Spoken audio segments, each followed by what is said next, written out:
FPO खोलने का पूरे देश में था और करीब लगभग 9,000 के आसपास एफपीओ खुल चुके हैं जो है। और अपने यहाँ झारखंड में भी जैसे डॉक्टर झा ने बताया 355 एफपीओ खुल चुके हैं। और रांची डिस्ट्रिक्ट में अभी डीओ साहब ने बताया 30 के करीब एफपीओ रांची जिले में भी हैं और 5 एफपीओ शायद बिरसा कृषि विश्वविद्यालय के सहयोग से चल रहे हैं जो। तो ये एक जनरल सिनेरियो है। अगर देखा जाए प्रैक्टिकली किस लिए एफपीओ खुला है, इस पर नाबार्ड के डीजीएम ने बहुत विस्तृत से बताया। तो 4 पहलू हैं जिसमें इसका उपयोग परिलक्षित होता है। पहला है कि आपका जो आप उत्पाद, पहले तो आप उत्पाद करेंगे तो बहुत डिफिकल्ट टास्क है। देखिए एफपीओ जो आप रूपरेखा देख रहे हैं बनाना बहुत सिंपल है, इसको क्रिएट करना उतना मुश्किल नहीं है। अब आप जो इसको क्रिएट कर रहे हैं जान रहे होंगे 6-6 महीने 7-7 महीने लग जाते हैं इसको बनाने में जो है, लोगों को कन्विंस करने पर जो इक्विटी अपना दें। लेकिन इसका कैसे हम सुचारू रूप से संचालन करें वो एक बहुत बड़ा टास्क है।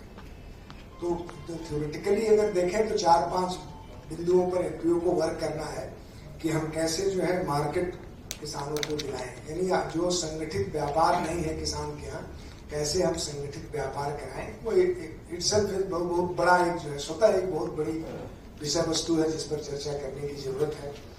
दूसरा जो है कि हम किसानों की बार्गेनिंग पावर, निर्णय लेने और दूसरे से निगोशिएट करने की क्षमता को बढ़ा सके इनाम के द्वारा और भी किसी अन्य माध्यमों से, कि जैसे बिचौलिए से आपका जो शोषण होता था वो शोषण ना होने पाए। दूसरा महत्वपूर्ण है। और जैसे अभी नवाब के डीजीएम साहब ने बताया कि क्रेडिट आपको कहाँ से मिले, पूंजी, कोई भी व्यवसाय को शुरू करने के लिए पूंजी की जरूरत है, तो पूंजी आप कहाँ से लेंगे। अगर संगठित रहेंगे, कुछ आपके पास पैसा रहेगा तो बैंक भी उसमें पैसा देगा और सरकार की स्कीमें आएंगी। और फोर्थ है कि आप कैपेसिटी बिल्डिंग, क्योंकि आपको उत्पादन करना है, किसी भी चीज को उत्पादन करना है तो उसमें उस विषय वस्तु का आपको ज्ञान होना चाहिए। अगर उसका व्यापारी वैज्ञानिक ज्ञान नहीं है तो आप वो प्रॉफिटेबल वेंचर नहीं हो सकता है, या जो भी उसका ज्ञान नहीं है वो नहीं कर सकते। तो ज्ञान आपको कहाँ से, ये मोटी मोटा जो है 4-5 बिंदुओं पर आपको काम करने की जरूरत है जिसमें इसको बढ़ाने के लिए जो है। रही बात झारखंड की, तो झारखंड में वैसे तो पूरे देश में एफपीओ का बहुत बड़ा ये है उपयोगिता है, लेकिन झारखंड में ये ज्यादा परिलक्षित होती है क्योंकि यहाँ के भी डीन साहब ने जैसे बताया कि होल्डिंग 70% से ज्यादा लोगों का छोटा बहुत जोत है।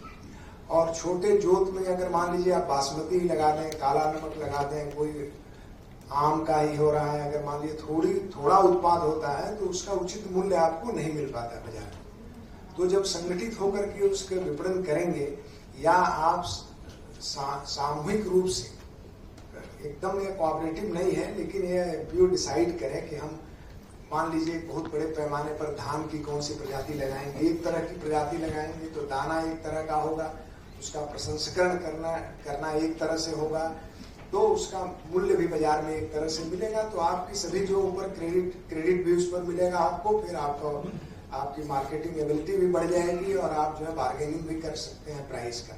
तो इस नाते झारखंड में एफपीओ की उपयोगिता ज्यादा परिलक्षित होती है बनस्पत की अदर क्यों। और दूसरा यहाँ जो है डाइवर्सिफिकेशन की जरूरत है खेती में।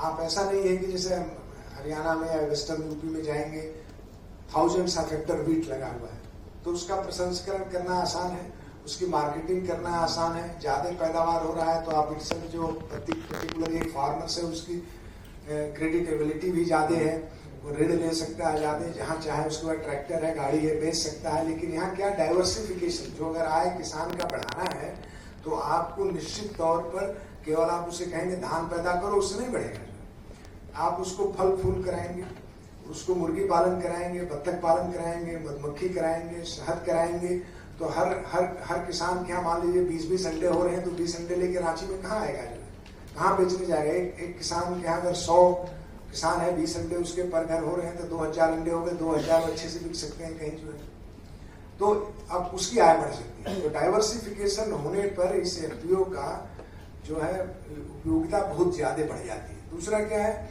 आप इक्विपमेंट्स खरीदें।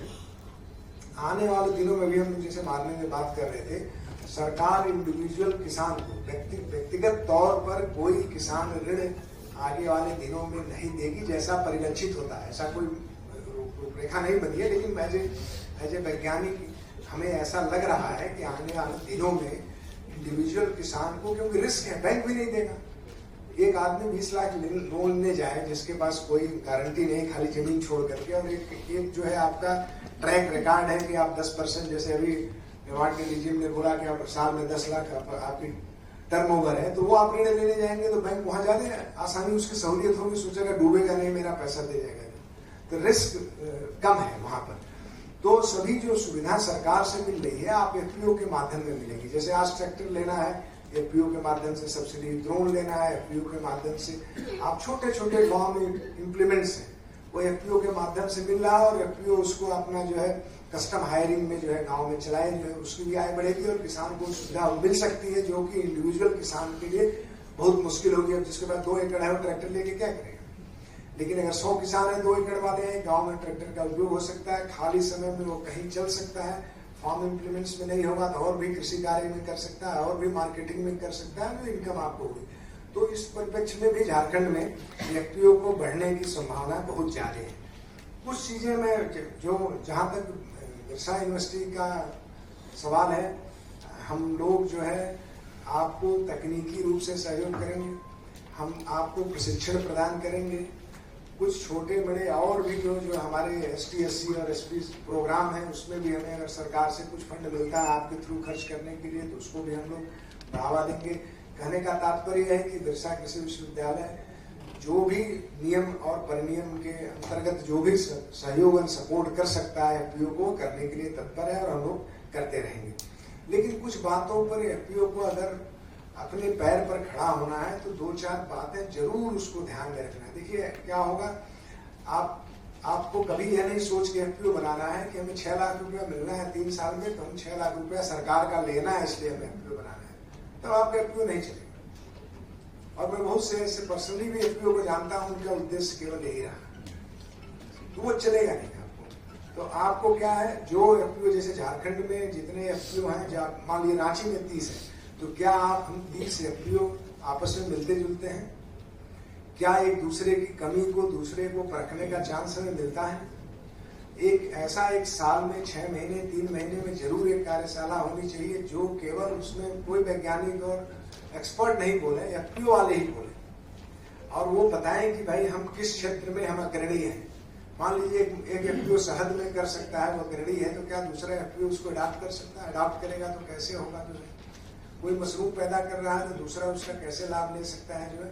तो आपस में एफपीओ का भी सहयोग बहुत जरूरी है। आप गवर्नमेंट एजेंसी और सबसे तो कर रहे हैं, करें, जो है एटलीस्ट अपने डिस्ट्रिक्ट लेवल में जो है, या जो आप छोटे एरिया में आप देख लें क्या मैकेनिज्म होगा, ये जरूर एक जरूरत है। और साथ ही साथ आप यहाँ पर 4-5 आईसीआर के इंस्टीट्यूट और एक कृषि विश्वविद्यालय है। आप हमेशा सभी एफपीओ लोगों को हमारा पर्सनल अनुरोध है कि आप आईसीआर इंस्टीट्यूट से और जो है कृषि विश्वविद्यालय से संपर्क बना के रखें। तकनीकी जो है आपके क्षेत्र के लिए कौन सी उचित तकनीकी है, उसका बेसिक जानकारी आपको वहीं से मिलेगी।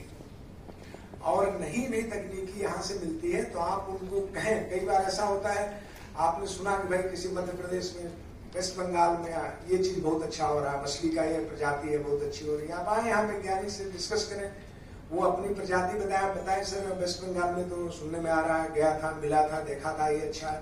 तो वो तकनीकी को कैसे वहां से ला करके आपके लिए परिमार्जित करके आपके लिए उपयोगी बना सकते हैं, ये रिवर्स फीडबैक होता है।